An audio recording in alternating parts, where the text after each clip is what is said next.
This video is brought to you by Ground News. At first glance, Australia's economy looks like it's doing pretty well. Australia's GDP has been growing pretty steadily since late 2020, and the fact that Australians just re-elected the incumbent Labour government with an increased majority would imply that they're doing something right. However, peek under the proverbial bonnet and things aren't so rosy. The economy is being kept afloat by immigration and government spending. Disposable incomes have cratered, and earlier this year, one of the big credit rating agencies warned it was considering downgrading Australia for the first time since 2003. So in this video, we're going to take a look at what's gone wrong for the lucky country, and how it might be fixed.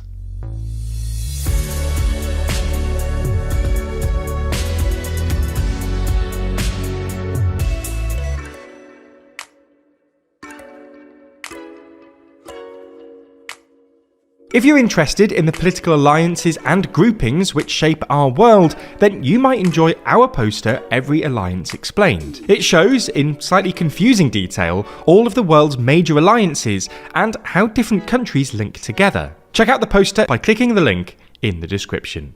So let's start with a bit of context, because Australia's recent economic history is pretty astonishing. As you might already know, Australia's GDP grew every quarter from 1991 until the pandemic in 2020, the longest consecutive streak in world history.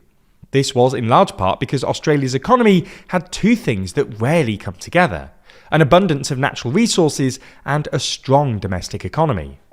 When it comes to natural resources, Australia has vast deposits of metals and hydrocarbons, including iron, coal, oil, gold and lithium, which it exports around the world, especially to booming economies in Asia like China. If you just looked at Australia's export profile, you'd probably assume it was a low or middle income country, with an underdeveloped economy dependent on commodity exports. But that's not the case at all. Australia also has a strong domestic economy, with one of the highest GDP per capita in the world, the second highest median wealth in the world, and a well-developed service-based economy, including world-beating education, technology and financial sectors. This duality has allowed Australia to weather almost every financial storm. Its strong domestic economy, for instance, helped it weather the Asian financial crisis in the late 90s, which crippled its largest trading partner, Japan, and a commodity boom driven by Chinese demand allowed Australia to sail through 2008. Australia did slip into its first recession in 30 years after the pandemic, but there was hope that this duality would save it again. After all, while Australia did see a spike in inflation post-pandemic, this inflation was fundamentally driven by an increase in energy prices, which was great news for Australian energy producers and provided the Australian state with a massive budget windfall. Since 2022, the Australian Treasury has revised its revenue forecast upward by over 350 billion Australian dollars, largely thanks to higher oil and gas revenues. Anyway, there was some hope that this surplus could be used to stimulate the economy back to growth, but this hasn't really happened. While aggregate GDP has been growing steadily since late 2020, save for the third quarter of 2021, this is mainly a consequence of large amounts of immigration, and GDP per capita actually fell for 6 consecutive quarters between Q2 of 2023 and Q3 of 2024. While GDP per capita did apparently grow by 0.1% in the last quarter of 2024, according to the latest data, this was largely driven by a rise in exports as a consequence of what's known as front-loading, i.e. American companies importing as much stuff from Australia as they could before Trump's tariffs came into force. On top of this, quite a lot of this has been driven by a marked increase in government spending, which has risen from 21% of GDP in 2015 to a high of 28% last year. Without this increase in government spending, the country would have fallen into recession last year. The government has even burnt through its windfall and now expects to run budget deficits for the foreseeable future. While there's no chance of an acute debt crisis, after all, Australia's debt-to-GDP ratio stands at just 50%, earlier this year, one of the big credit rating agencies, Standard & Poor's, said it was considering downgrading Australia's AAA credit rating, citing a lack of fiscal responsibility and unsustainable tax and spend promises made by both parties during the election campaign. So, what's gone wrong for the Australian economy? Well, as we see it, there are broadly 3 reasons: productivity, housing, and China. Let's start with productivity, which basically measures economic output per hour of work. In many ways, productivity is the most important metric in economies, because if your GDP is growing but your productivity isn't, then that just means that you've either got more people or you're working more hours. And, well, Australia's productivity has actually been falling since 2021 and is now back to where it was in 2016.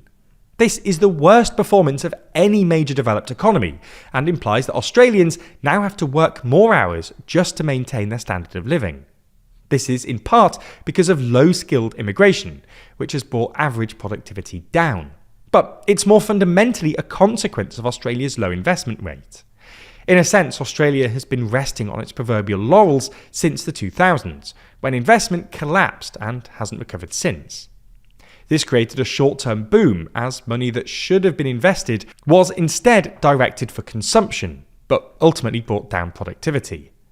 The second reason is housing. As you might already know, Australia has one of the worst housing crises in the world. The ratio between the median house price and the median income has risen from about 3 in the 1990s to nearly 10 today, one of the highest in the world, and rising to over 10 in Sydney, Melbourne and Adelaide. Not only does this exacerbate Australia's productivity crisis by prohibiting people from moving to high productivity areas, it also squeezes living standards. This becomes glaringly apparent when you look at household disposable income, which basically measures household income after taxes and housing costs. As interest rates have risen, pushing up mortgage costs, disposable income have collapsed back down to 2018 levels, making Australia by far and away the worst performing member of the OECD on this metric over the past decade.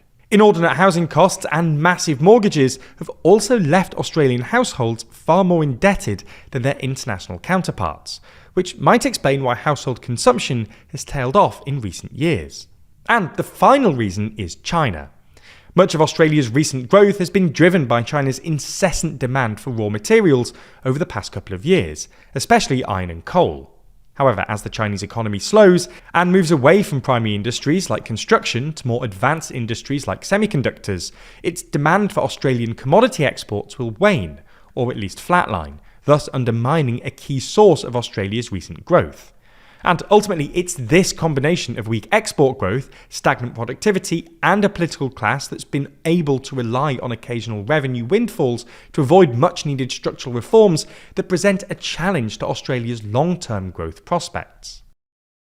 This is a complex and nuanced story though, and as such there's plenty more to read about this online, with 51 sources reporting on just the most recent round of fiscally questionable tax cuts.